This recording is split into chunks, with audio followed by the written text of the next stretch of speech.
we never know about.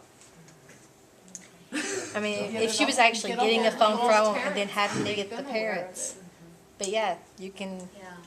Well, and bringing in the school, so some other things that might be helpful is the school personnel knowing and each of her teachers knowing, and again, you can still do all those things, and sometimes they can get past you anyway, but make it as hard to get past you as possible. Yeah, and those are good ideas as well. Good ideas as well. Everywhere you go is tracked. You know, you've got that GPS in the phone, and there's an app on the computer, right, that you can track. Excuse me. And you can, if that phone is someplace, then you know where they are. Let them know that you know how to go to the computer and find where that phone is, and that you can find where the phone is, you'll be able to find where they are, and that you intend to do that from time to time. Show up out of the blue. Surprise the daylights out of them. Keep them off balance. I think that is really, yeah, you do. And sit right down. There you go. Greg, I just want to check in and make sure you were having a good time. I'll see you at home. And you leave all these faces, you know, these mouths dropped on the floor. Do it, okay? Be the outrageous parent. Not that it's embarrassing. You simply go in and say, hi, guys. Just wanted to make sure everybody was having a good time. Oh, you gotta at least dance to one song. There you go. And if you do it in that kind of way, they may be mortified for a minute, okay? But it's not so off-putting. But again, you're keeping them, they never know where you're going to show up. The last thing you want to be predictable as far as, I want my kids to be able to say, man, I know what my mother's going to say about this infraction or this, you know, this rule. I want to be real clear so they know what to expect from me. But when and where I showed up, I really wanted that to be a surprise. Okay, so be very creative with that. So you drive up to the school tomorrow. Yeah, well, and impressing on them that nothing is deleted permanently, even though she may be deleting. Okay, now I guess on a Well, there's ways to get it, but it's... It does take some time, but I really wanted my kids to know, I would want any kid to know, that nothing is deleted permanently, not so much because of what they would keep from me, but it's going to show up and bite them later on, is what I would want to make the impression. I would want to let them know that employers look at social media profiles. Colleges look at social media profiles. People have not gotten their dream job and not gotten into the school, the college that they wanted to go to because there was something on the Facebook or social media page somewhere that made the person not decide on that person. And especially you want to be talking that way to your 16 and your 17 and your 18-year-olds. Again, helping them think through. Go back to that Oreo. Okay, what are some possible outcomes of this? It's not like it's not happening. We read about it in the news where people haven't gotten into what they wanted. Understand there is no expectation of privacy. Anybody, if they've got a code, can track where your phone is, okay? So don't think that there's any privacy with any of this. Every night at bedtime, we mentioned this last week, check in the devices that stay in the parent's room. Those are the iPads, those are the computers, those are the phones. Is there anything else with a screen on it? Okay, an Xbox sometimes, or what are the gaming Video game things? systems. Your gaming systems. That you can communicate through that. So if that's necessary, you may have to put those boxes in your rooms also. But they get checked at night, and I'll talk about time in just a minute. Teaching responsibility and self-discipline, not just relying on the blocks. That would be the blocks where they can't get access to something. Certainly use parental blocks if that's needed. I would really like to give my child an opportunity to not have a block and not go there anyway. But in order for me to know that, I'm going to have to be checking pretty regularly and know how to look at my cookies and if something's been deleted, how to track that a step farther and know where people have been on their computers, okay? And if they show me they can't stay off something without a block, put a block, okay? But don't just automatically put the block, because once again, what's that, that's somebody else. That's like what we were talking about, getting the child up when they were real little because you were in a hurry and it was the only way to get there, but they're not learning to do it on their own. Yeah. And then finally, using the computers in an open family space, we talked about that. This was an article that came out, it was on CNN this morning, I don't know if anybody else saw this. It was a statement released from the American Academy of Pediatrics. They were advising absolutely no internet connection or TV in children's bedrooms. Now, I know that happens, but as far as the American Academy of Pediatrics, they're coming out and say, don't put a screen in your kid's bedroom, okay, of any sort. They were saying that any screen time, whether it be computer or gaming or phone or television, okay, this does not include research for school. It does not include research for academics, but any of those others, 2 hours, no more than 2 hours a day. Okay, because it's not good for their vision, it's not good for the developing brain, it is not good for teaching social skills and social interaction. So limit that. Advise a media curfew, like 9 o'clock. It needs to be turned off and unplugged by 9 o'clock. Monitor the media, and again, talk with them about it, about what you're seeing on it. What do they think about what's happening? What do they think about your decisions, their reactions? Okay. They talk with your kids about the effects of too many electronics, the lack of social skills, the mistaking intimacy and connection for simply knowing about somebody. Okay, helping our kids understand that. They went on to say in this particular segment that attention problems, somebody said earlier, if we think we've got an outbreak of attention deficit disorder right now, wait till this generation of children, maybe it was, gets up there, and they're going to expect, their brain won't be able to attend to anything longer than for about 10 seconds. And a lot of kids aren't getting their homework done because they're checking into social media sites, they're talking with or texting with their friends, or watching television. Here's what blew me out of the water. The study showed that 3 out of 4 families had no media rules whatsoever. How about that? Kudos to you guys for sitting here, for thinking about this, for beginning to implement, if you haven't already implemented, media rules. Yes, sir. If you are tech savvy, there's a lot of routers out there now that you can go in and set time controls, where you don't even have to make it an issue. It just doesn't work after 2 hours. You It enter cuts the off. MAC address of the device, and if you put in 9 o'clock, there's no internet connection on that device. Okay. Good to know. Good to know. Okay. Yes, ma'am.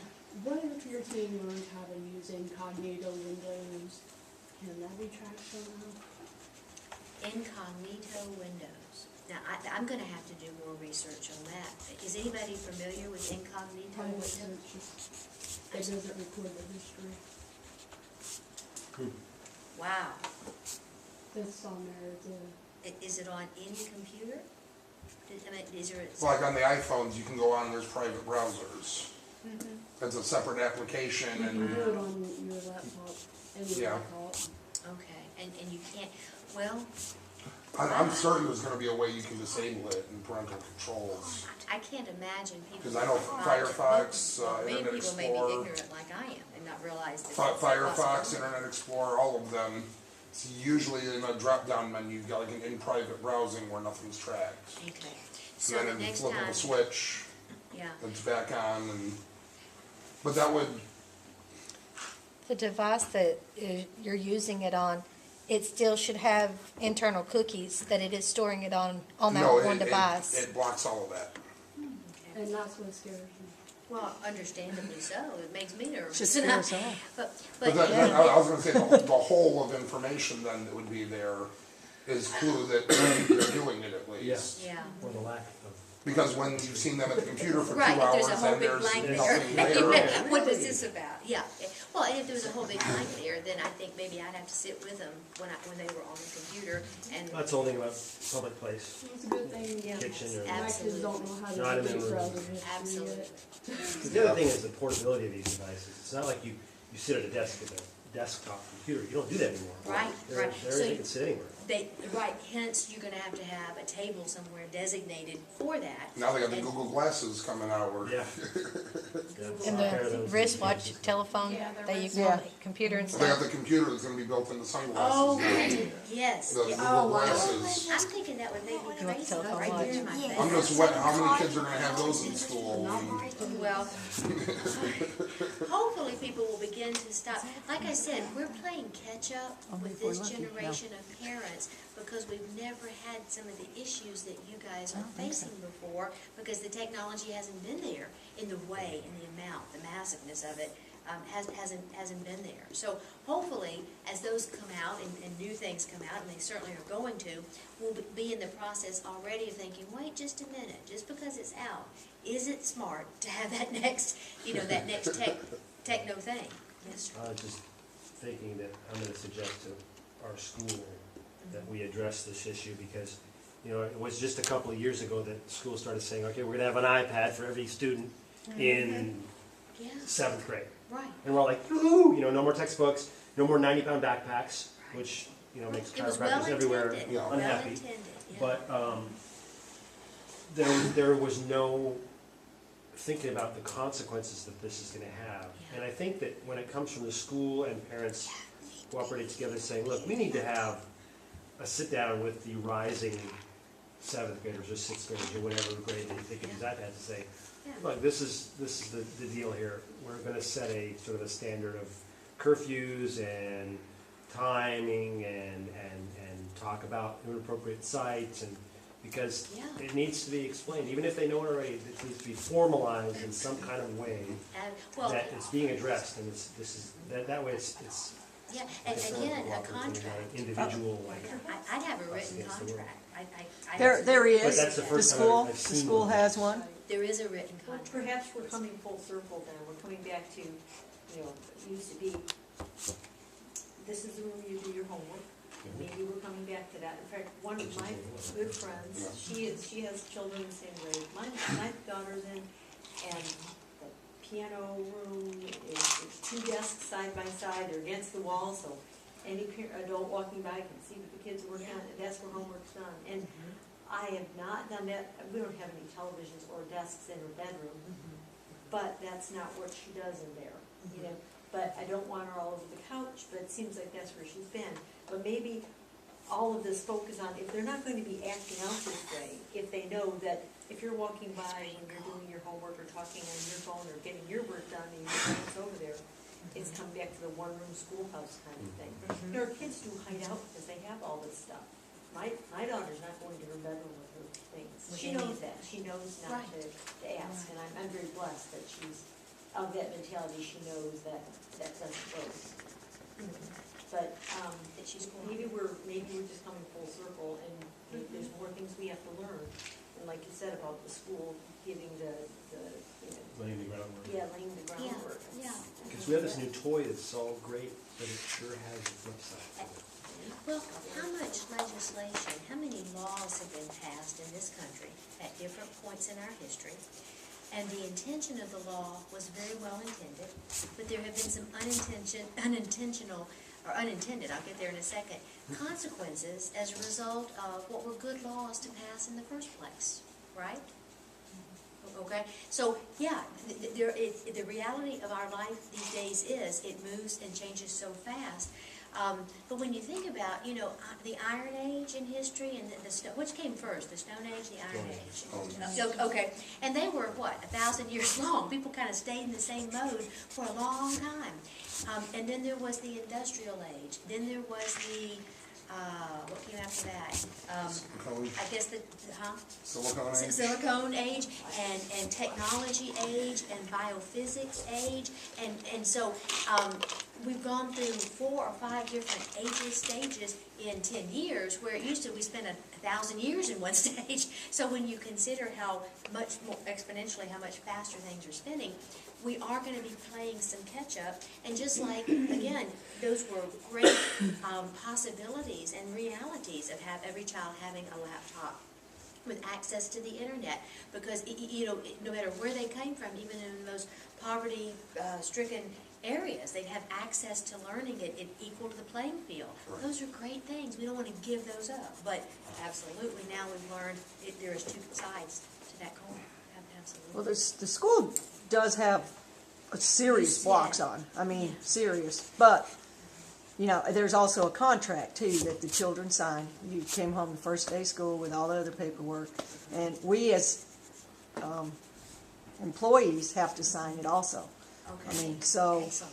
you know, there's compacts, there's contracts, there's all kind of things in that first day packet that comes home that you make your child accountable for.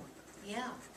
Because, I mean, I have a foster boy, but we sat, and he said, we did all this at school. I said, well, sit down, because we're going to do it again, you know. And we went over everything in that packet and checked off each thing, Yeah. you know. Yeah. And I said, you know, 'cause he knows there's consequences. I work here. You all, it sounds like you all at the school, with the parents and the faculty working together, you're talking, and that's what really makes the difference. When adults start talking and connecting and advising and being aware, like you all are doing, that's what it takes to keep our kids safe and on a much better track. Yeah. Let me, again, we've got to, okay. I want to go ahead and finish this out.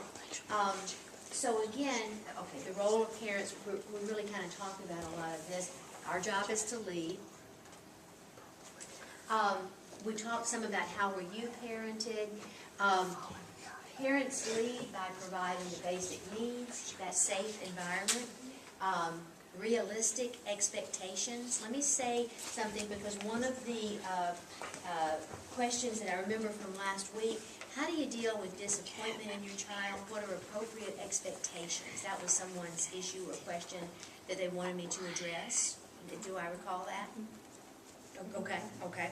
And was there anything in particular that you had in mind about that? I guess it's just sometimes that when I feel I don't want to be disappointed, like you're disappointed, you know, or shame, or, you know, Sure. that sort of overall feeling. She's sensitive, Mm-hmm. she's bright, Yeah. and I know that you have to, you know, you can teeter totter that in either direction. Yes, okay. So how do I have appropriate expectations for my child? Because that's how kids, learn.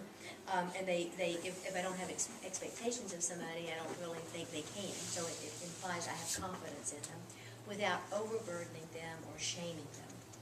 It's good, you certainly would want to, yeah, I gotcha. That's a great question. So let me lead into part of that answer, okay? Those color wheel personality inventories that you guys took home. I'm going to move over there for a second because it plays into answering this very good question. So, did you have a chance for your kids to take, anybody like over 12 or 13? What were some of the colors you ended up with yourself or with your children? Yes, ma'am. I'm a yellow, You're a yellow, okay. and both of my boys teeter-totter on the red and the orange. And I wonder if that is their true colors, or if that is more of the ADHD or bipolar speak. Okay, so, I mean, given that, okay. So as a parent, let's take a look, anybody else yellow? Oh, yellow, okay, Question. okay. It was kind of on the lines of that. Yes, ma'am. We have several that are after that, bipolar, autism. You have some adopted children, about 6 or 8, yeah. I kind of looked at it and kind of thought orange and red, but I gave them to them, Yeah.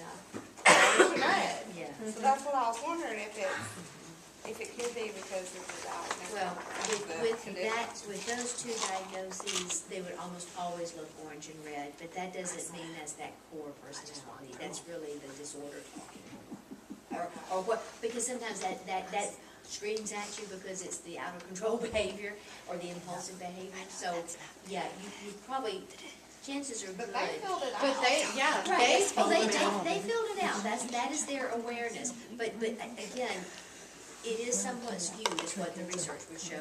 When somebody has a diagnosable condition, it does tend to flavor, yes, okay? So, yeah. So who are my parents in here that were, who are my yellow parents? 1, 2, 3, okay. I was put down, but I was thinking they were on each. Well, that's not uncommon. Most people have one number and another, a follow-up number, secondary number that's not more than 1 or 2 points difference, so that's not at all unusual. So when you've got that, you a combination, you wanna My look daughter at, says it was right on. it was right on. Okay. So when you've got the yellow green, or let's look at yellow first, okay? What do you like, yellows, about being yellow? On those streets, okay, those characteristics. What do you like about being yellow? It's good parenting father. It's all along the Nurturing, yeah. giving. Absolutely. Peacemaker, that whole. Absolutely. Anything else? It's easier to keep relationships repaired and building if you care more about being loved and loving than about being right. Yeah. You don't get tripped up on that right thing so much, right? Yeah. On the being right. So what are you gonna do as parents though with that yellow piece, that need for approval? Where does that fit in?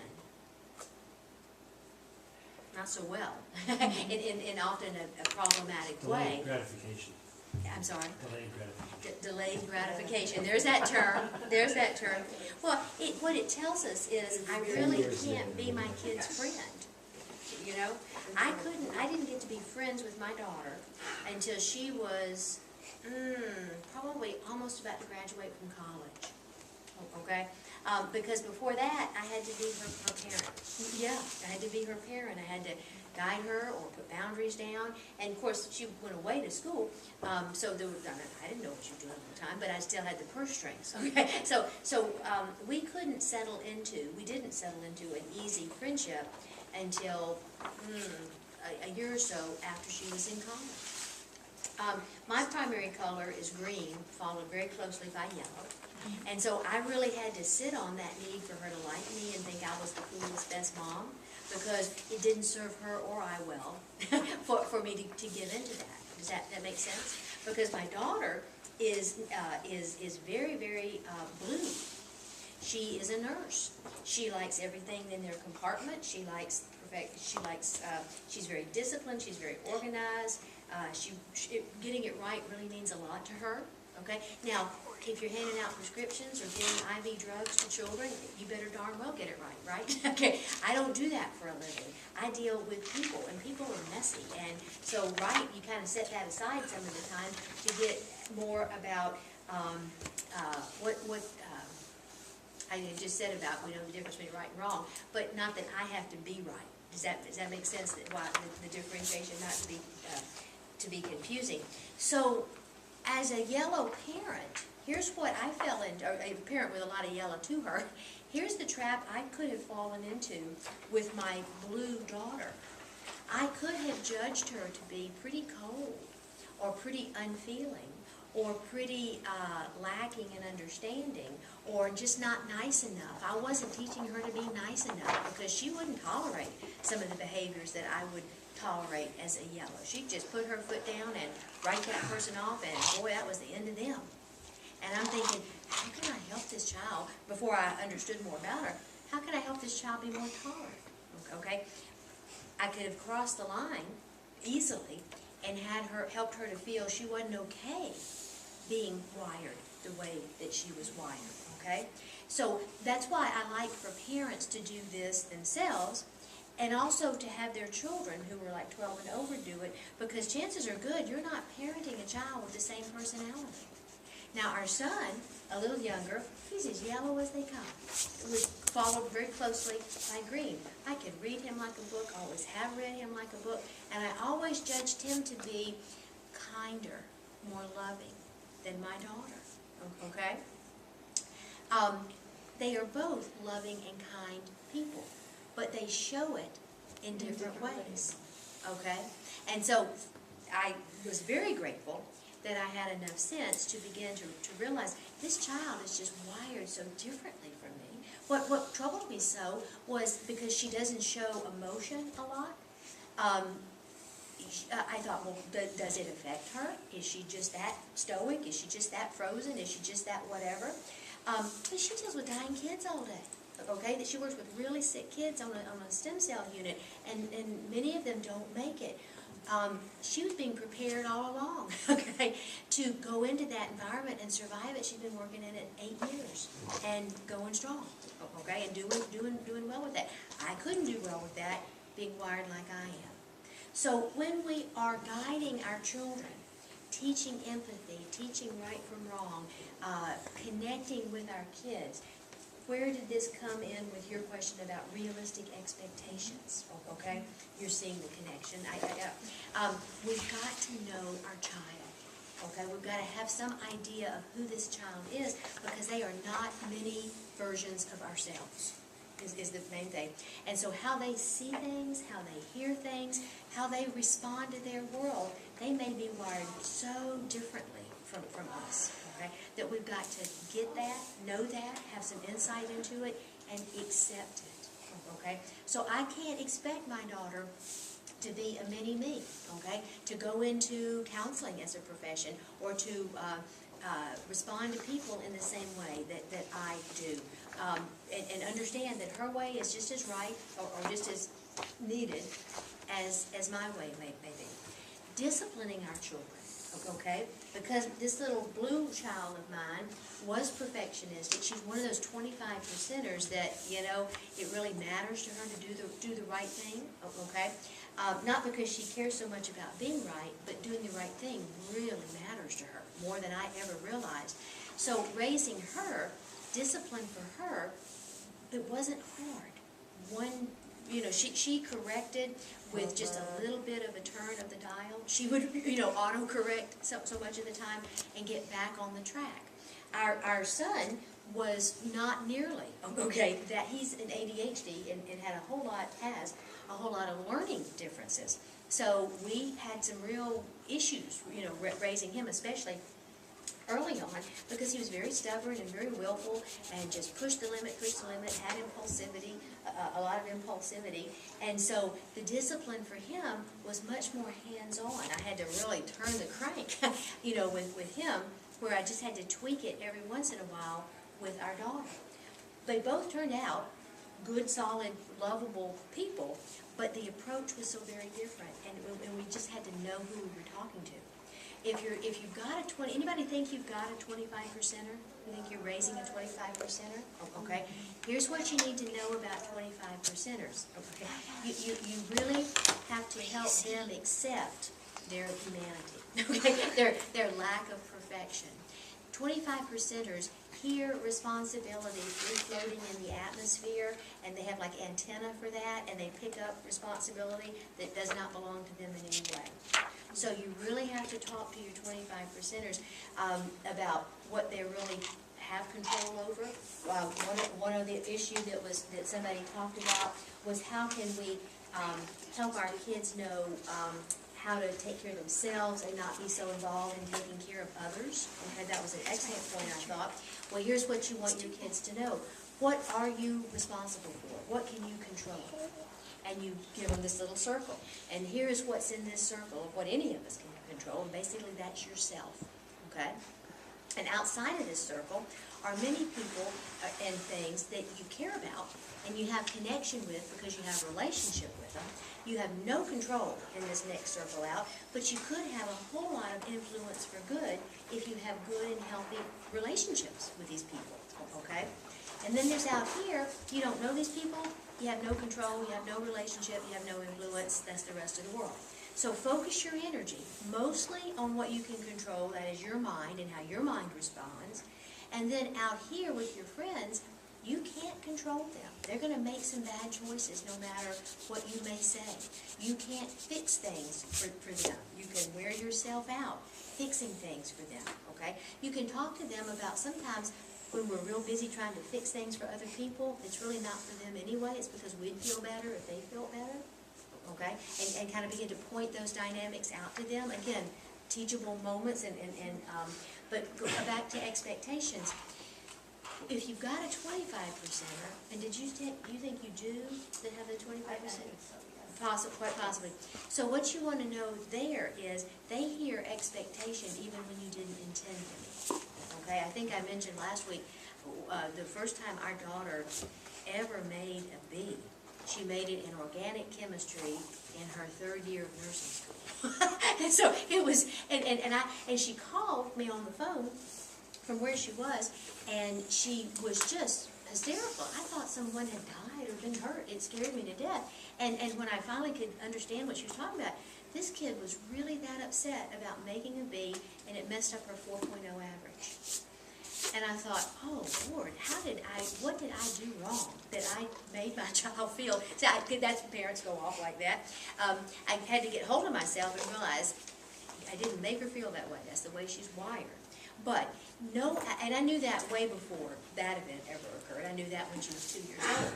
So we were very, very careful to focus with her. If she brought home a good report card, rather than say, yay, you made A's, we would comment on the effort. You know, Julie, I saw you put in a lot of time studying for that exam.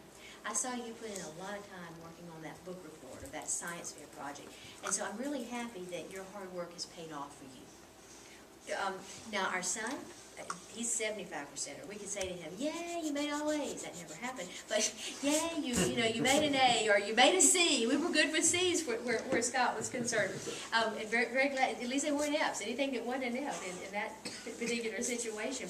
And his response was, maybe I'll do it again sometime. Okay. It seemed to give him a thrill. Maybe I'll do it again for him sometime. We didn't have to worry about him being overly burdened and overly responsible. That was not our issue with him.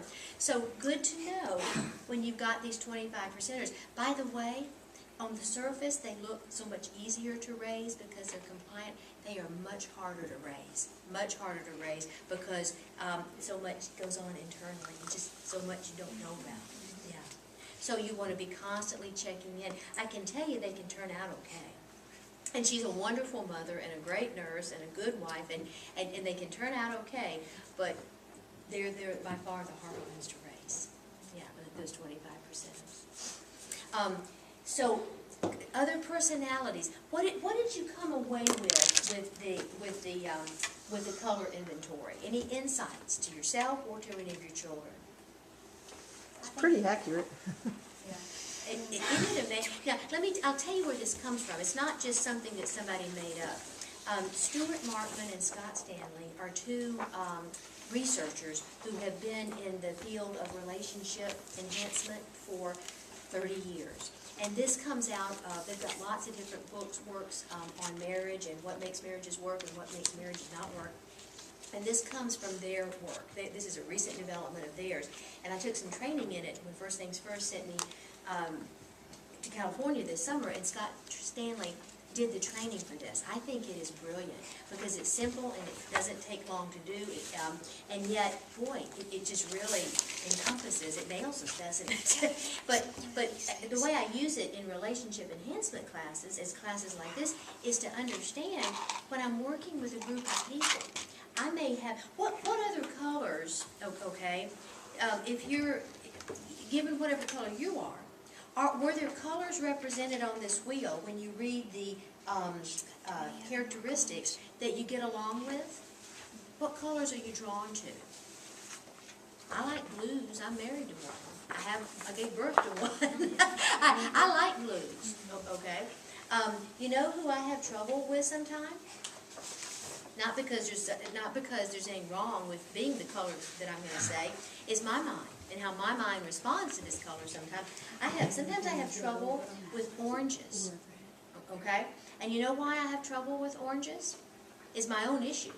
It's because sometimes I judge oranges because I think they're not serious enough. I think I can't trust them to get the job done because they're just a little too carefree and happy, and I can never tell that they really got it nailed down.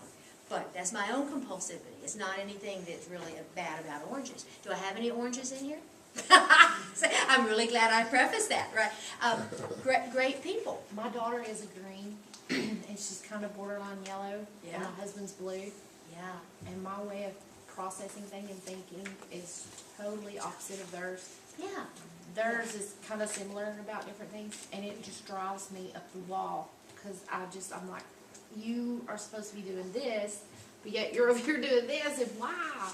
Yeah. Well, did this give you any answer, any insight into the why?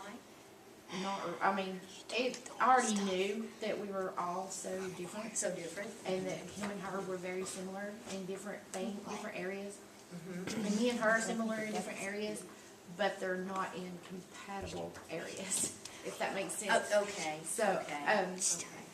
So here's, I'm gonna. we have my daughter and I, we have a really good relationship. I mean, she is a really good girl. She just has her little minor not getting up out of bed issues. That, I mean, which is none not, of her, that's none not of her uncommon issues either. are severe at Yeah. this point. So you're very blessed. I am very blessed. Yeah. I have a question. Yes, ma'am. If they're completely opposite of each other on the color wheel, Uh-huh. does that mean that they have more conflicts naturally between each other? That's a really good question. I don't think there's science behind that, okay? No. Because my husband, he took the test, but he lied through part of it. He's actually a blue. The test says that he's a red. Uh-huh. Well, because he may be at work. I mean, one of the things I forgot to mention, and it makes a difference, when you take this, where do you see yourself? Are you taking it based on how you respond with people at work? I wanted you taking it based on how you respond with family members. Okay. Because there's a different context. But see, he's a blue and my daughter's an orange, and they have the biggest conflicts between each other. Yeah. And Because they don't understand.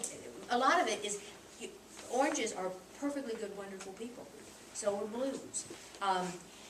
Here's the thing that drives me crazy about blues. They ask so many darn questions. My husband is that blue person. And so I say, I think this would be a really good plan to move from here to here. Not physically move, but to go, to plan this. I'm a big picture person. He's a detail-oriented person. And he asks the questions. The questions are necessary. They just drive me crazy, but that's my shortfall, okay, my shortcoming. So I have to really breathe deep and know that he's just got to ask the questions as part of how he processes. Does that sound like your daddy? Yeah. yes. Yeah, and yes, and so what you need to know about that, okay, and he needs to know some things about you, but what you need to understand about him is that's how he figures out what is the best way for him to perhaps respond to you or to allow you to do things, because in asking those questions, he's trying to understand and foresee how it might play out, okay, or possibilities of things that could occur. What most blues, unless they work at it, don't understand about oranges is that just because you're carefree and fun-loving in the life of the party doesn't mean you can't be very serious and responsible also. Does he know that about you? So. Okay. So what I wanted us, what I want you to kind of think about, okay? What do you like about your individual color? What do you wish people knew about what's difficult about being that color? What do you wish people knew about the difficulties of being that particular color? Okay. What colors are most attractive to you? The behaviors that are most attractive to you? And what colors are the most difficult for you to respond to or react to or interact with? Okay?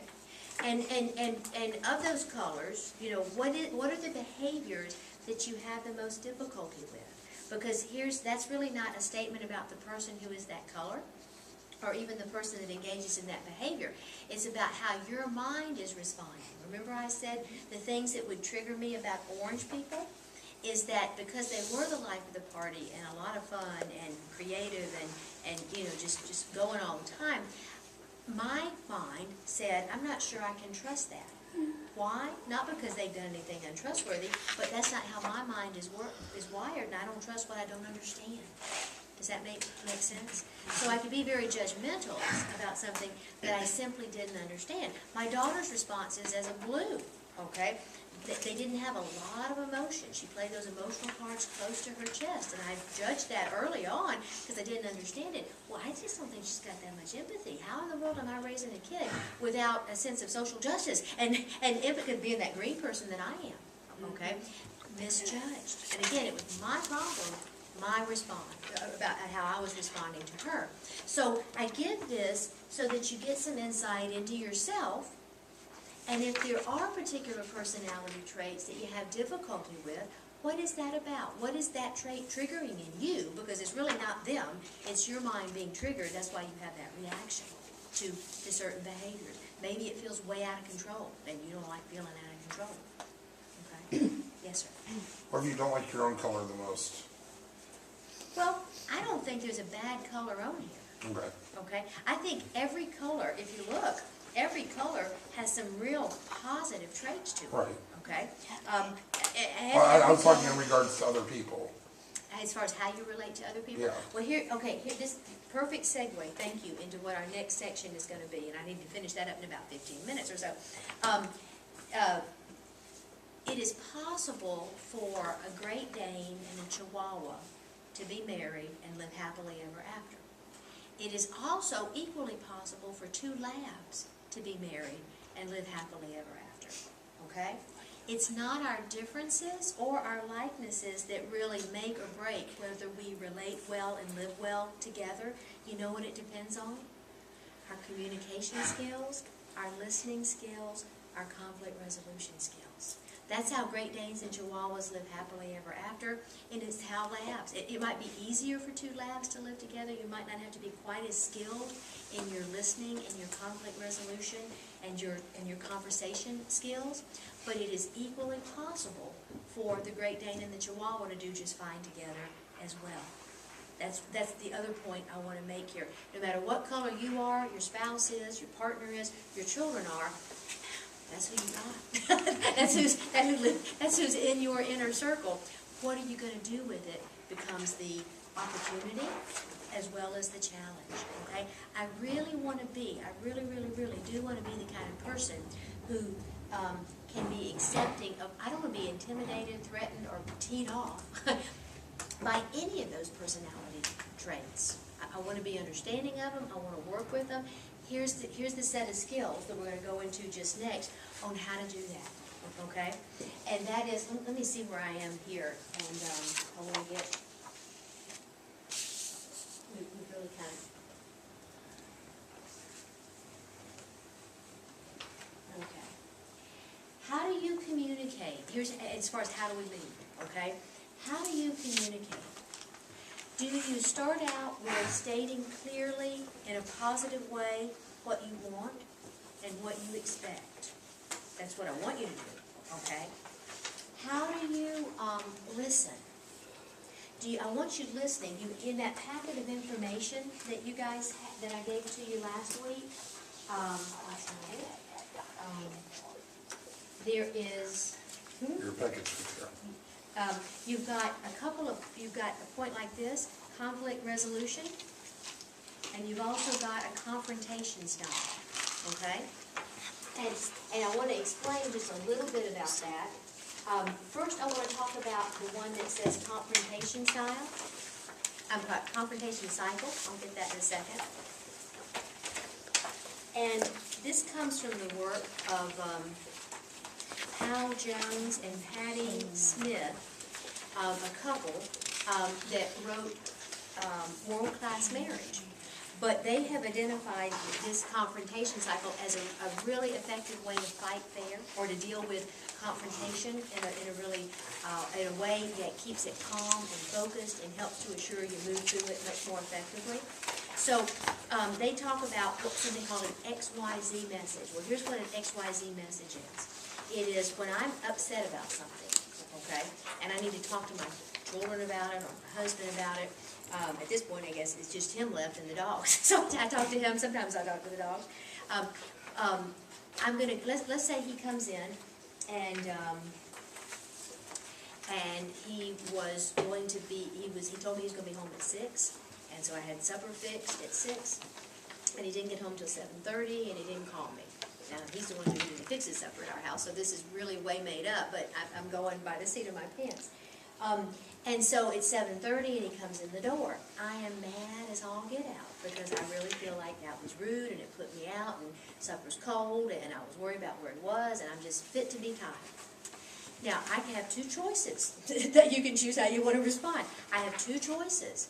I can light into him and I can say, you are the most inconsiderate person I know. I cannot believe you have left me sitting here for an hour and a half and you didn't let me know, but I can go on like that.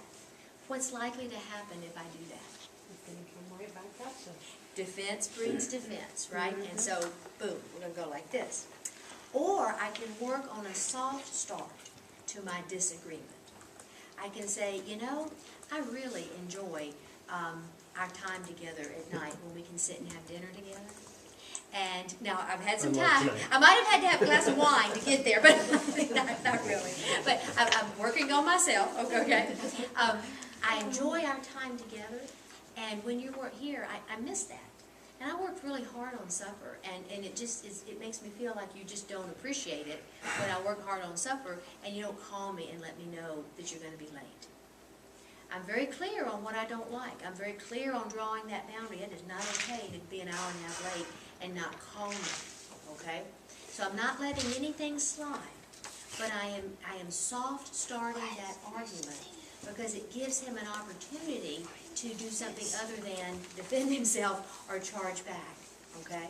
So if I soft start to that, let's say I say it right, but he's a little bit defensive because he's been working himself up on the way home. I didn't call her, she's gonna be so mad. I'm just, she's gonna, fly all over me as soon as I walk in the door. And so he's ready and armed for bear. And I say that in a calm way. And he says, well, I just couldn't help it. I had a meeting. I didn't know I was going to run over that late. My cell phone was in my office. I couldn't get to it. I just couldn't, da-da-da-da. I can do something that this confrontation style calls power listening. And here's what I want you to get. Because remember when I was talking about those concentric circles of what we can control, what we can influence but can't control?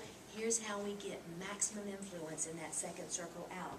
It is through listening in a way that I'm listening to that defensive response, and I'm understanding that I'm listening for the need that he's telling me about in that defensive response. So I might say something back to him, like, you were really worried about you were really trying to get in touch with me or thinking about getting in touch with me, but you didn't know how to do that and not leave a meeting that you felt like that would be a really bad work decision to do. You were feeling really conflicted.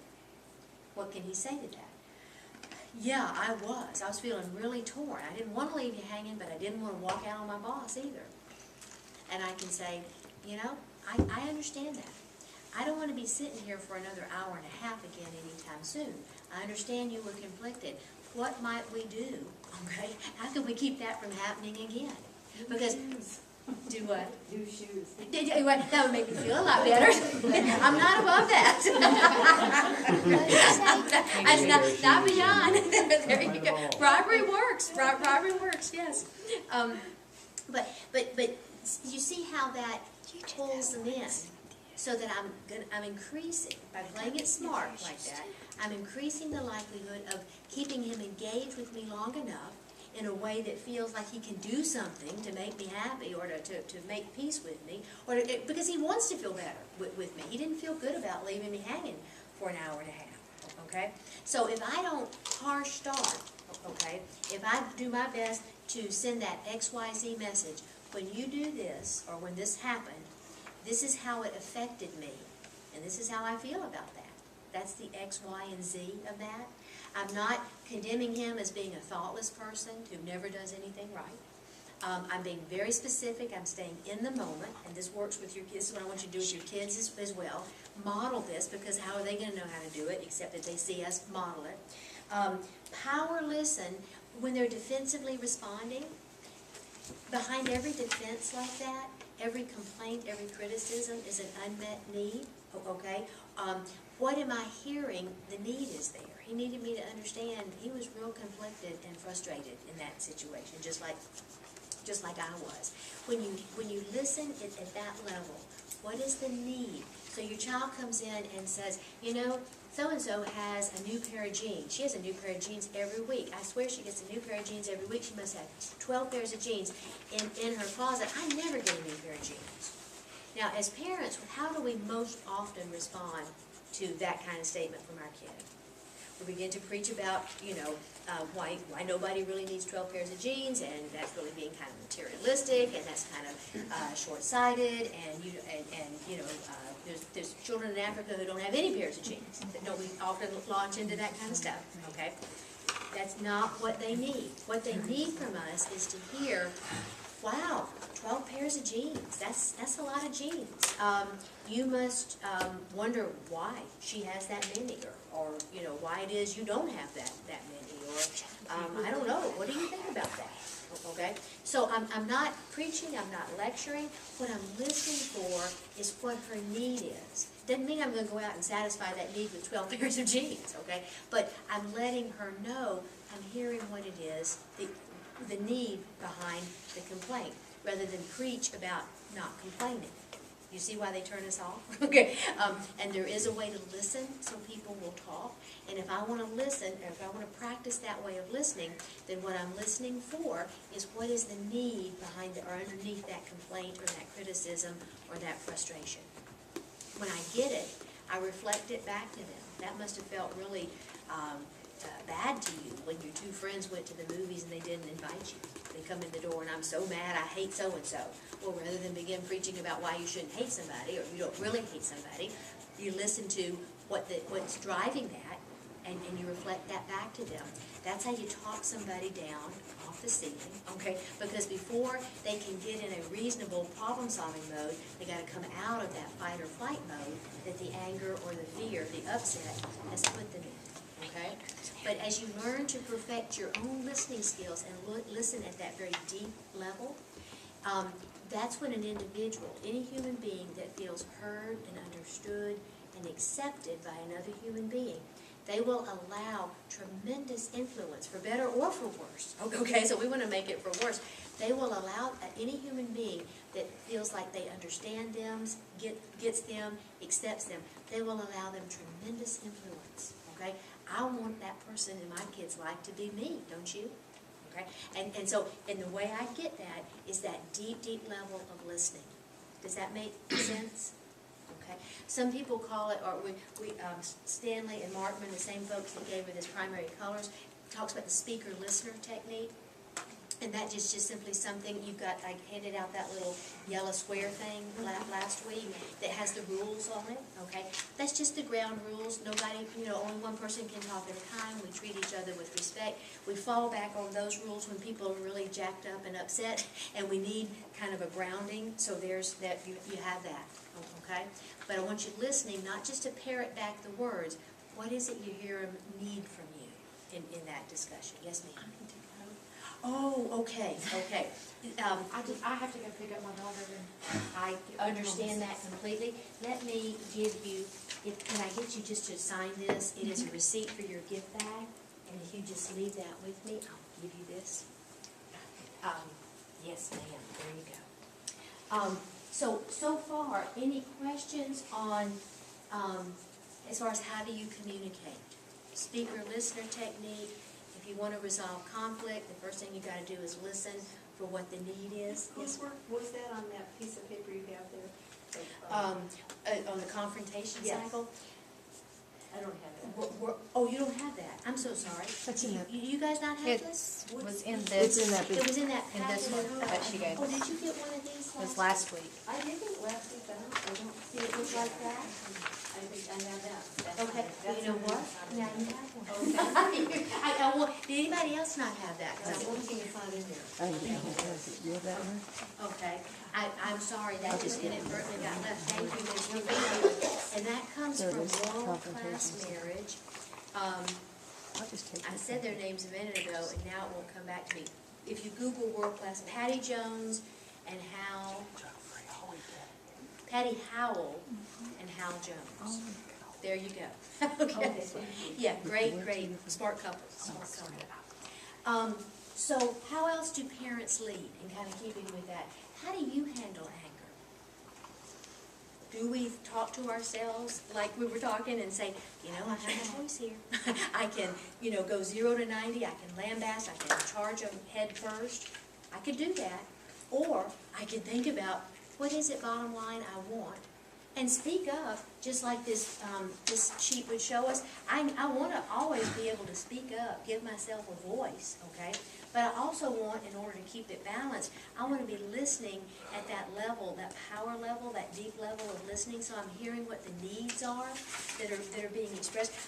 Otherwise, a person has to keep arguing with you until they feel like they've been heard. Otherwise, they can't give up arguing until their voice has been heard, right? So if I want to argue less, I'm going to beef up my listening skills, and I spend a lot less time in tug-of-wars and arguing with people when I learn to listen in that way that can cut all of that so short that it cuts right to the chase. What is it you need? Does that make sense? See, I go into, it's been called doormat mode. Well, you've got two coming at you. Again, a single parent in that setting has got to have some other adults alongside her to help support you. Because I think anybody could go in doormat mode with two bipolar children and ADHD children, that they would find to verify themselves. I couldn't do it without. Yeah, see, unfortunately, I suffer from PTSD because of both of them. I understand. So are it's you a getting triple some practice. help for that? Yes, Good, Yes. good. faithfully once a week, every week. Good for So- you. Good for you. I'm trying to come out of that doormat mode. So you're doing something about it, because you recognize, while it might be natural, it isn't so helpful and useful. Okay, yeah, good for you. So again, in handling the anger, learning to manage anger is a thing we're trying to teach our kids really over a course of about 21 years. Okay? None of us are born knowing how to manage anger. Think how mismanaged anger is in our society today. Wildly mismanaged by folks a lot older than teenagers. Okay? And they're not going to start out knowing how to handle it. It really is. In that book, I was telling you about the psychiatrist that I moved in with when my kids were little and stayed there. Ross Campbell, in his book, How to Really Love Your Teenager, describes learning how to manage anger as this climbing the steps of a ladder. And the bottom rung, again, the last thing you want is for your child to be silent when they're angry. I would much rather have my child yelling at me. That's not where I want them to stay, but when they're yelling, I know what's going on in here. They're telling me what's going on with them, and I can plan a response. It's when they're stony in silence that you better really be worried. Okay?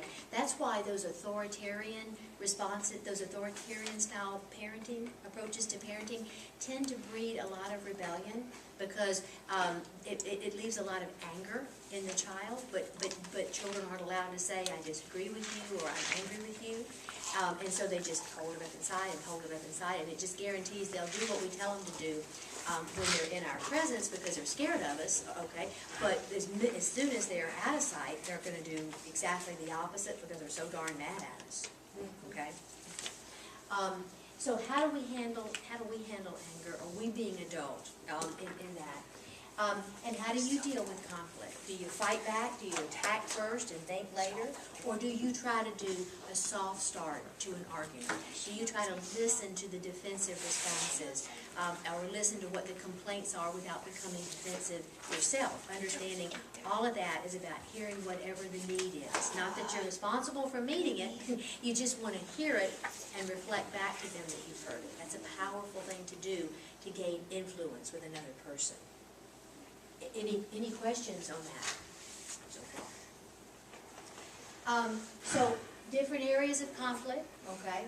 Money, chores, friends, homework, behavior. Who hadn't touched any of those? Okay. Are there any particular questions on any of those areas? Anybody struggling currently in one of those areas? As far I'm as not right now, but I did back when my children that are now grown, a little younger. I had one who seemed to get involved with some friends at school that were not, as I found out later, kids that I wanted her to be friends with. and she got in lots of trouble. Yeah, yeah.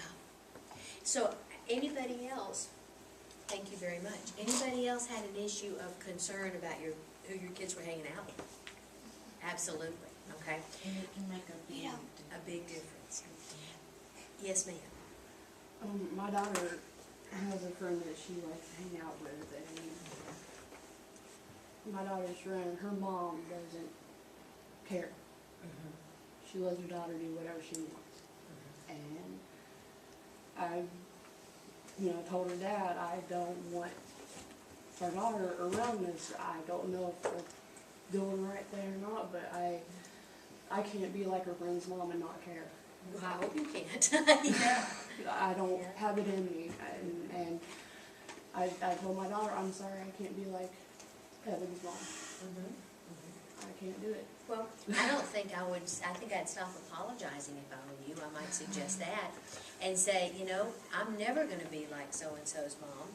I'm gonna always have some rules and some expectations, and I'm gonna, because I care about you enough, and I'm gonna make sure that that you regard those. I'd rather my daughter just stay away from the body school until she grows up, both of them. Let me say just this about friends, when we're concerned about our children's friends. The last thing I want to do is hold a carrot out there that'll make them charge it, or like wave a red flag in front of a bull, okay? So if I'm concerned about some of their friends, instead of commenting on the friend's behavior, which I have no control over and no influence over, and probably all that's going to do is elicit a defensive response from my kid, and it's going to pit me against them in defending this, and all the energy is going to go into defending this friend of theirs. I don't even want to bring that up. What I'm going to comment on, though, is if I see changes in my child's attitude, changes in my child's behavior, changes in my child's schoolwork, and I know they've been hanging around, I'm going to say something to the effect of, I've noticed that since you've been hanging around with Susie or Joey, that your grades have come down. That's been about 3 months, and I've noticed in the last 3 months your grades have come down, you've been really irritable at the house, and there's been a couple of times you haven't done what I've asked you to do, and that really isn't like you. So I'm thinking, you're going to have to explain to me how hanging out with Susie is a good idea if this stuff continues. Okay? I'm putting the responsibility back on my child that, if they do what they're supposed to do, if they do the right thing, who they hang out with is somewhat less relevant, because what that's telling me is they're strong enough to stand up. Her grades aren't really going down. She's working hard to keep her grades up. It's just the things that they do when they're around each other I find questionable. The things that her friend is allowed to get by with. Well, so with that one, you say, when you hang out with so-and-so, those are the times that you get in trouble. Those are the times you've made some decisions that I think are really dangerous, like the computer stuff you were mentioning. And so, I know you don't have custody, she's not living in your house, but let's say she was, or you might say to her dad, because she shows poor judgment with this person, it seems like this person has more influence over her than she has over them. I think until that changes, we have to limit contact and time with that person. So you're focusing on your child's behavior, holding them accountable for doing the right thing, and you're not letting, the object or the focus of your conversation becoming their friends. Does that make sense? Okay. Any other issues that you've had with kids as far as conflict, areas of conflict? Yeah. Oh, sorry, homework and behavior. Okay. Getting the homework done? Okay. What are you having trouble doing it all, handing it in, finishing it? It's pretty much, it was pretty much a mixture of everything, but I've noticed that the schools are definitely more strict here than what they were used to. Okay. And I'm noticing now that my 14-year-old is actually, he went from literally failing, and the school system allowed him to come in under the conditions that he is to repeat the 8th grade. So he's repeating the 8th grade this year, and, there have been some things put in with his IUP and things along those lines to kind of, you know, help him out that little bit. But now my 10-year-old, he'll bring home what could be 10 or 15 minutes worth of homework. It could even take him 5 minutes to do it. And we turn it into a 2 or 3 hour fiasco. Because it becomes a power struggle. And I sat there and I said, fine, you don't want to do the homework? The schools out here have zero tolerance policy. You don't do the homework, guess what? You get an F. Who's responsible for that F? Well, you have to make sure I do it or you get in trouble by the state.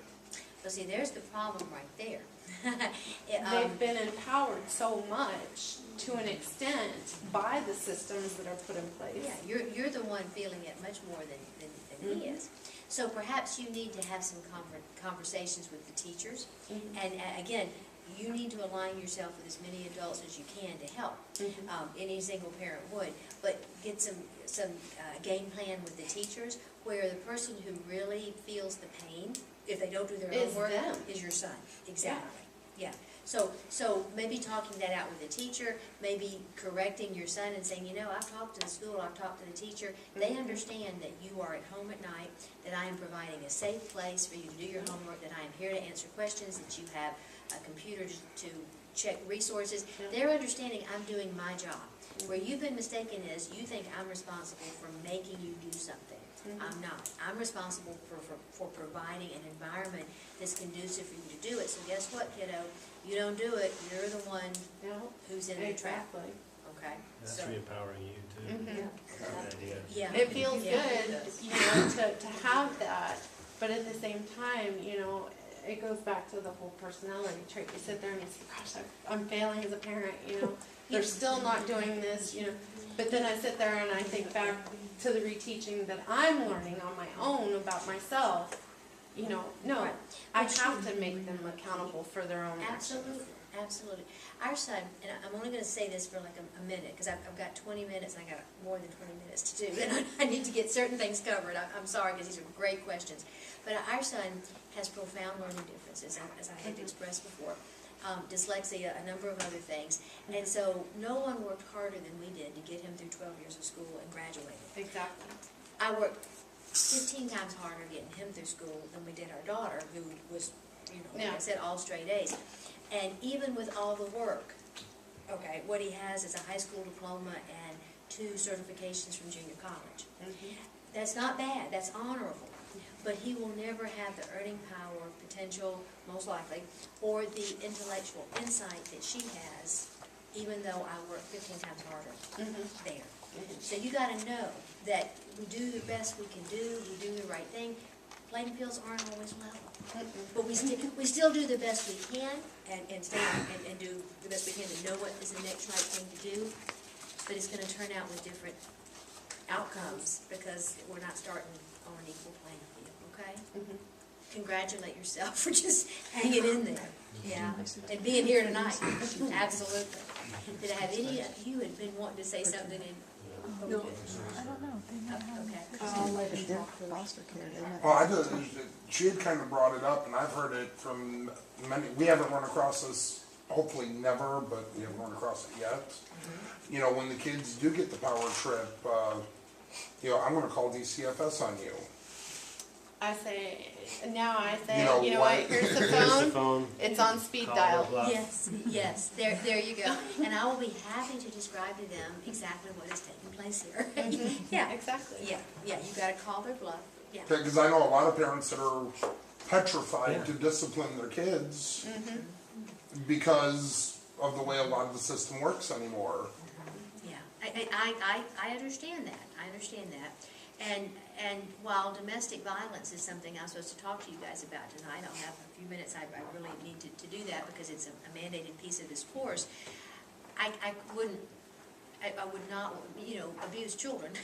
Aren't a good thing. And some parents, but if they don't know how to handle anger, going back to a slide or two before, I've got a lot of adults out there. I'm real careful with corporal punishment when I'm talking in these classes. And I don't recommend it because I don't ever know exactly who all I'm talking to. And so I could be talking to somebody who can hear that as permission to beat the daylights out of your kid. No, that's not. And I think no. that's horrendous, because there's enough of that goes on anyway.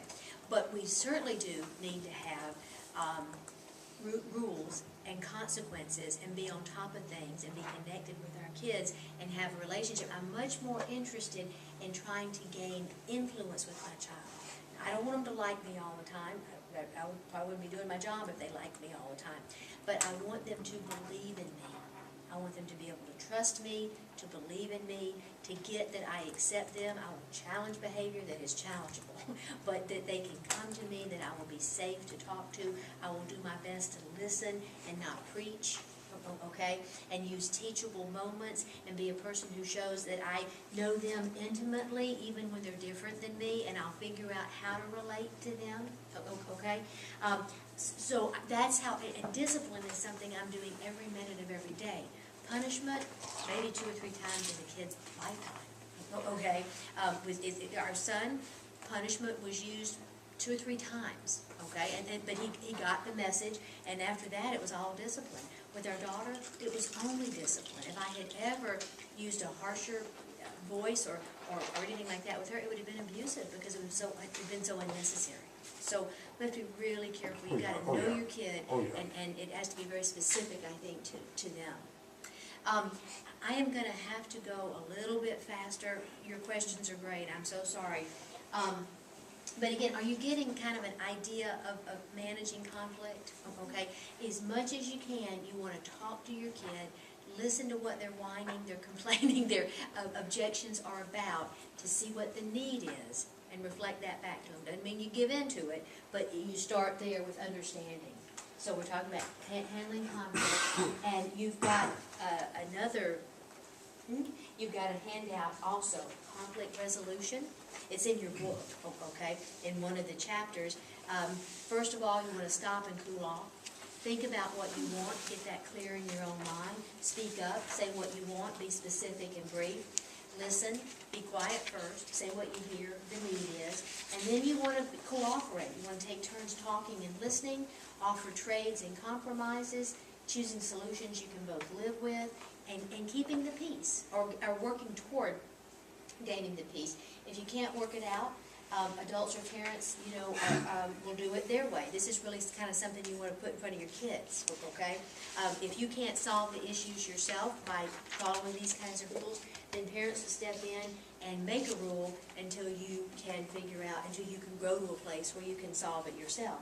And you want to kind of have that. These are going to be our family rules for how we solve conflict. We're going to talk it out, we're going to listen, we're going to learn to cooperate, we're going to work out a plan that feels reasonable and fair as much as possible. And we're going to make the final decision as adults, but I want to know what you're thinking. Even if you're angry at me, I want to know what you're thinking. You're not going to get in trouble for being honest with me. We've talked about the cyberbullying. And so what are, so just kind of an idea of percentages of who's using cell phones. I think we've kind of covered that in previous conversations. The YouTube piece, that is anybody familiar with the site Formspring, FORMSPRING, formspring.me. You want to be mindful of this. This is a polling site where individuals can post questions. This young girl is asking, am I pretty or ugly? And she's put herself out there like that, and anybody can answer her. And you really want to be mindful of that Formspring, that it is a website. You might want to block it because those are some pretty brutal things that can come back. And they put themselves out there in that very vulnerable position, not realizing how people will respond. It's been in the news, there've been some suicides because of Formspring. Yes. Formspring.me? No, formspring.me, yes. It's a website, a polling site where individuals can post questions, just like this young girl here, and she's asking the question, am I pretty or ugly? And she has an account there, and people, you're beautiful, or you're the ugliest thing I've ever seen, all kinds of different responses. Teenagers not really gather compliments, right? That's probably what they're But it's motivated, attended. that's what they think is gonna happen. But it, Primarily girls? mostly girls, our Am young I too teenage fat? girls. Yeah. Much more concerned with how they look, because of the images young girls get about what makes you pretty or valuable. Yeah. So that's a really heinous one. The Facebook, Sarah Talbot, her photos here, what I wanted to kind of show there was, she's got a lot of information about herself, where she is, what her interests are. If somebody was on there, and that's not a blocked place on or private thing on her Facebook, they could kind of track where she has been and when she's been there, what her interests are, and if they really wanted to target her for anything, she's kind of a setting up there. So talking to your kids, yes, sir. I would never even put my real birthday. I don't put my real birthday on, because that's a password people use. Absolutely. It's something that they ask for when they verify your identification. And do your kids know that? I mean, Exactly. that's good information, Exactly. yeah, good Yeah. information for you to share. Don't So now use. they know your last name, they know your birth date. All they need to know is maybe your social security number, and they can do If they anything. have the with last your four of identity. your Yes. With your identity. I use my All they last, need I is use the my last middle four of name your instead social. of Right. That's all they ever That's ask me for. Yeah. That's a whole Yeah. lot less numbers to have to Yeah, have. and change the passwords or. And a lot of the kids are leaving the tracker up when they're on Facebook. And so when they make a post, it's like my nephew went on vacation with my sister, and they went to Florida. And every time he posted, it said what state and Daytona what Beach, city Florida, they were in or Florida. wherever, yeah. Well, when they were gone, somebody broke into their Yeah, house. exactly. Because they knew they were in Florida, because the boy couldn't go without his parents. Yes, yes. And they Yes, broke into her And so there her are house. all kinds of folks, and again, are we educating our children? When something like that happens, does it become a teachable moment? Yeah, to Yeah, kind of it sit did. down. I just wanted to throw this one out there real quick because this one's been happening a lot. Someone will go through the garbage, get a credit card statement. They will call posing to be the credit card company, Yeah. and with that statement, they'll say your credit card number is. Yeah, We just need those 3 digits on the back to confirm your account. shred. Yeah. Yeah, if you don't have a Yes. shredder, And when they're calling you with your own credit card number, you're very, well, Yeah. they must be them because. but probably Probably two get rules: get a shredder and shred everything. And the other piece is, unless you make the call, don't give any information out. Yeah. Yeah, yes, ma'am, you've been very On patient. Facebook now, a lot of people do not know, there's two things. One, you have to go and figure out exactly how to do it. We recently had somebody take some pictures that I thought were private. Public can now see more than they could. Oh, You can actually go in your Facebook though and see it as like strangers. You can Yeah. look at your Facebook as a stranger would. I had to dump like several photos though because we have the adoptive children Right. for their privacy and stuff. Somebody went on my Facebook, took one of the photos and posted it on their page. So we had to deal with all that. Yeah. A lot of people don't know that. Also, you can go down to CVS. You can type in your Facebook. You can then go to any of your friends, and so that's anybody on your friends list. oh, And you can print off their picture, wow. any pictures that they have. Their There is no kids, such their- thing as privacy Yeah. anymore, and that's, thank you so much. So did you guys get that? They've removed a filter evidently on Facebook that where people could know, at one There's time they ways only of see. still blocking it where you have to now label your pictures on where you're wanting them to go and stuff. And I have people, now it took me, I'm still in the process of doing it. I'm having to label people. Like, because there's people I went to high school with, I didn't know them, but I don't know them to the point that I want them to take a picture of my child. Right. Or we don't know who, it may not be them, but who else might see that picture of the Right. child. Yeah, yeah. That's the thing too, a lot of people, I'm from a small community in Lookout Valley, and, like, somebody will send you a friend request, and just because you have like 40 friends in common, you think you know that person. So I'll send somebody an email from one of the people, and I'll say, who is this person? Did we graduate with them? Well, I don't know. We just had 40 friends in common, so I accepted them. I mean, that is horrible. Yeah, and It's it's I like, can't daisy believe you chaining. accepted them because yeah, oh, yeah. Basically. so if somebody gets 2 or 3 friends in common, and then they just start getting more friends that you have in common, and you just somebody accepts them because you have friends in common, that's Yeah. horrible. Yeah, well, it's not taking the long view, is it? Right. And seeing down there. And so when adults are doing that, are we questioning, are we getting a picture of why our kids don't stop to think about it?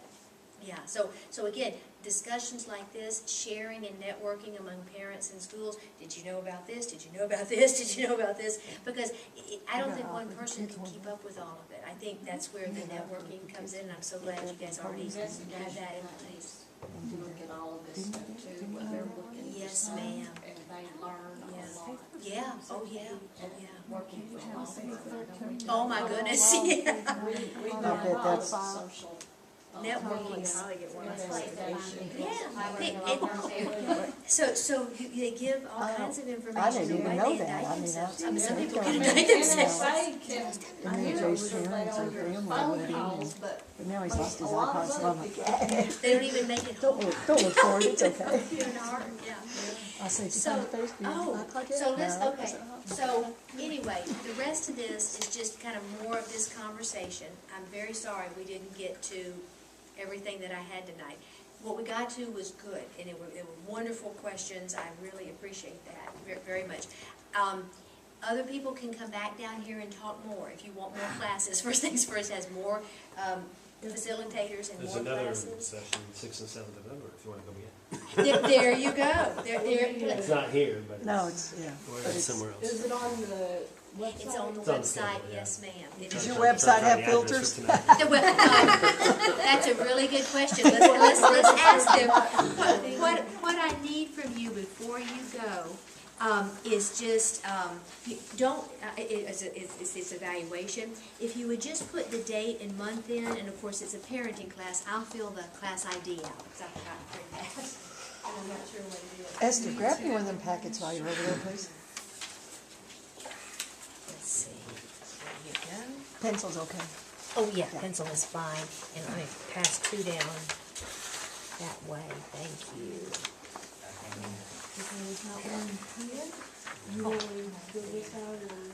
I need one from both, but thank you. That's mine.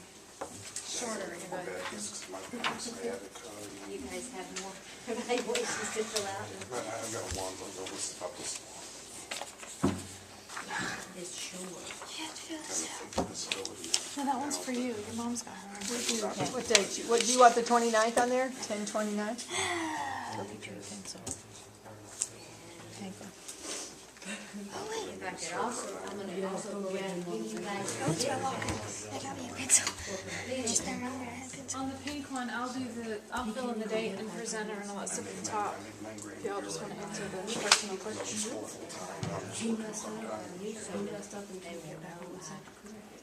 Here is your gift packet, and if I could just get back that from you guys, just so they know I gave it to you. Sure. Sure. And there you go, sir. Good, thank you. There you go. I'll read you guys, and I'll let you.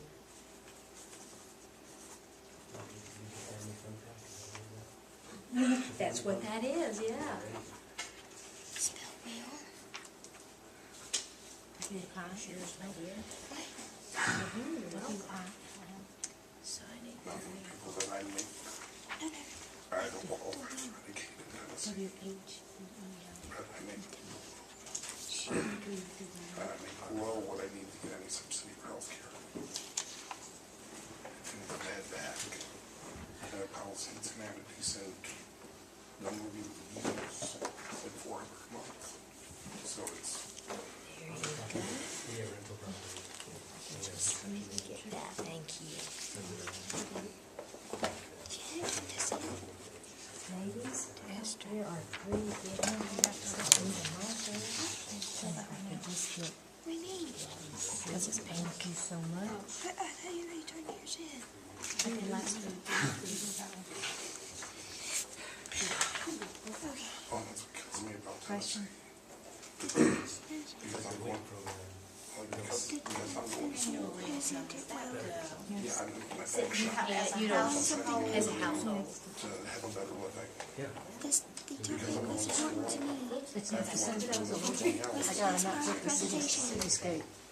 Where it's very I couldn't hardly do it. and lifestyle, I wouldn't have to work for all. That one's green, they're all the same. No, I don't think so. It's not the same one I got, because it's blue, mine's nighttime. Mine's mine's not nighttime though, not daytime, like, that looks like, No, it's nighttime. It's nighttime. I know, but it's, I don't have a statue every day. Jay just started doing one, I'm gonna have him do this one. What's the other question? Is that my packet? This presentation. No, but you can't have it. Sorry. I will give you, I'll show you one thing out of it if you ask for that specific thing, but otherwise. Future topics I Here, you want the hear. parenting video for your? Future I want the topics I healthy need to hear. workbook, the healthy cookbook. Oh, yeah, you can have it all. Have it all. Other I have my comments? own thing. Okay then. You know.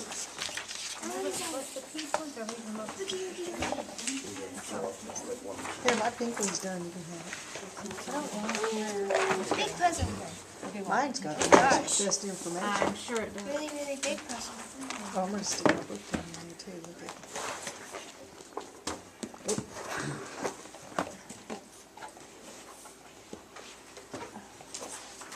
Write that card out, percentage on job. That sure is happening.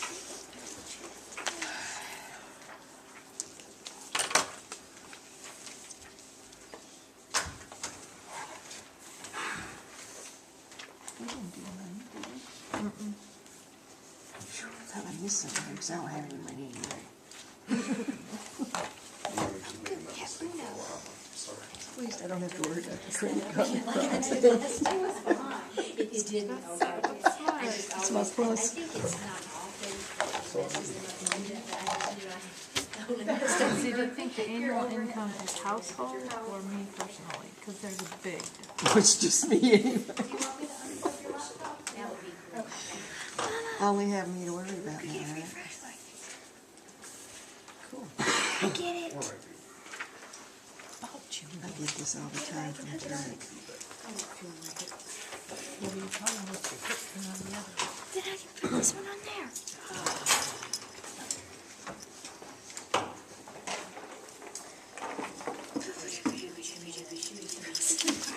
And we get very, very big puzzles.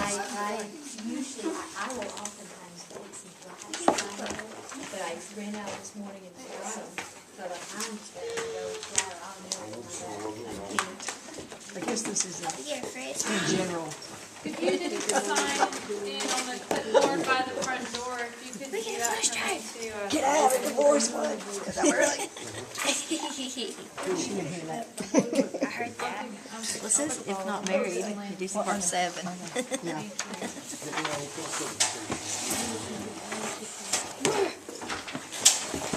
You didn't hear that. I know, it was just the first part of the word. Okay, I'm putting this in there.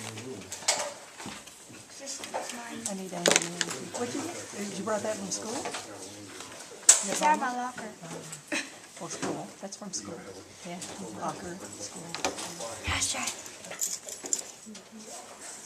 Flash drive.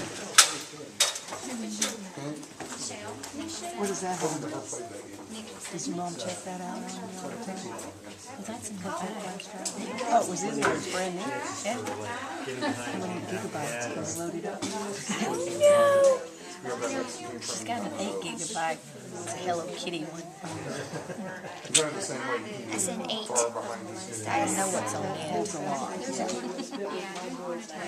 Okay, when I get to the house, I'm going to put it and see what's on. The foster boy, Taking a shower and go to bed. yeah, that foster boy I got, he had that iPad, and he just had like a million pictures of himself, and I was like, what is that all about? It was just like,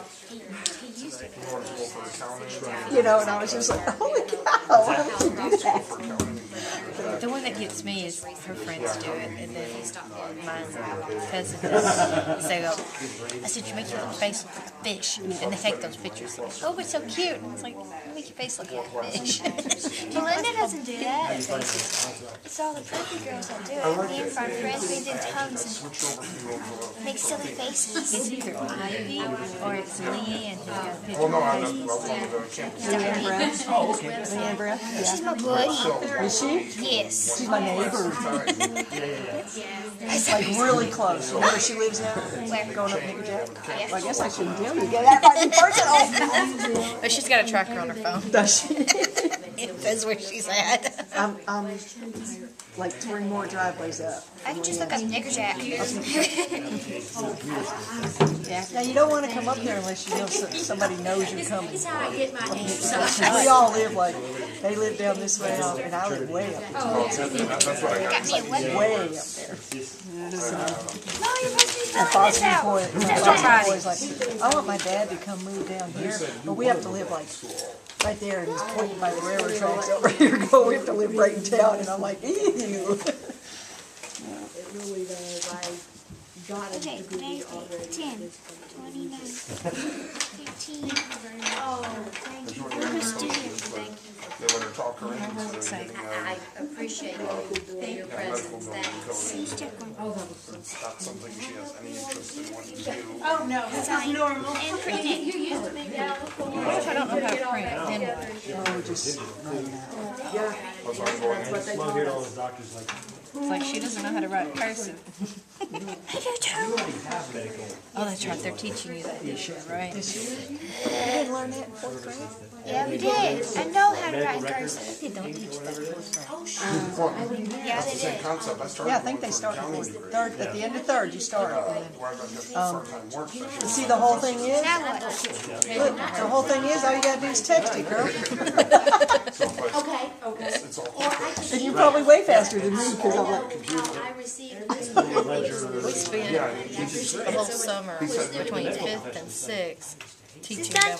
Yes, it goes to her. Teaching her how to write cursive. And I asked Miss Van about it, because that's the school she came out of. right, I said, well, it wasn't a priority. that I Lori put- Dan, right, And so, Cherokee Ridge, yeah. I have a and puzzle now for they you to have do. inserted it into it, and it's in the 3rd grade now, which is where my son's at. Right, So now they're both learning at the same time. We scanned the system, they don't have a warehouse yeah. paper Right. either.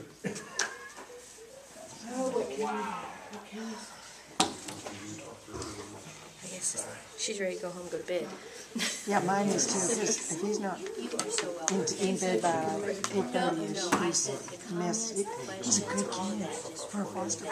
He's awesome. It's just Participants make it. just like in the morning, Jay, do you need to use the bathroom? No, or yes, whatever. I say, all right, and then by the time I come out of the shower and get dressed, he's ready to go. Nope. It's great. I mean, I'm just like, everybody wants a kid like this. All I have to do is open up her bedroom door and say, Well, Rebecca, that was very it's time nice to go to school. of you. I She's done. appreciate it. My son, about 10 times going in there. Get out of bed. My Get out of bed. biological Let son me get it up is for like you that. here. Like, and we just, I call him, he's 23. I call him on the phone, Logan, you up yet? Because I can hear him moving around down there, but I don't want to get out of bed to go down and tell him to get ready to go to work. So if I don't hear him, I call him and say, It's not something I want everybody to hear. I mean, she's fine.